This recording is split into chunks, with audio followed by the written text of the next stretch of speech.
All right. So where we left off, Mr. Blueberry said, "Dear Emily, please don't be too sad. It really was impossible for a whale to live in your pond."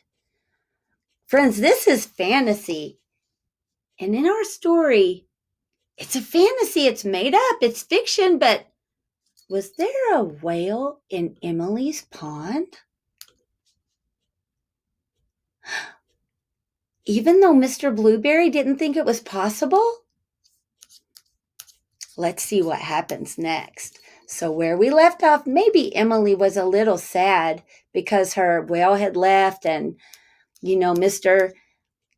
Blueberry was trying to cheer her up. And he said, "Perhaps when you are older, you would like to sail the oceans, studying and protecting whales." Let's see what happens next. Dear Mr. Blueberry, oh, it looks like another letter from Emily to Mr. Blueberry. And what do we see here? Who is this? Who is this? Does anybody remember what Emily named her whale?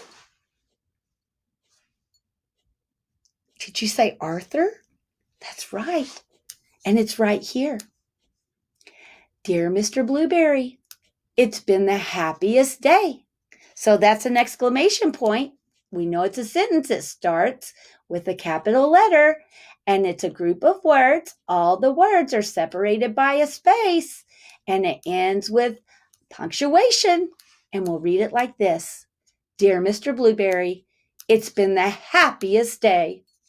I went to the beach, and you'll never guess, but I saw Arthur.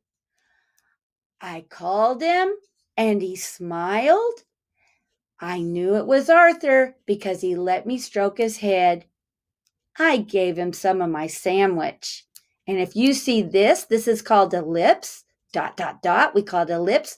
It means there's more to come. So let's see what else Emily has to say. So I shared my sandwich with him, and then we said goodbye. I shouted that I loved him very much, and I hope you don't mind. I said you loved him too. Love, Emily and Arthur. What's happening here, friends? In this picture.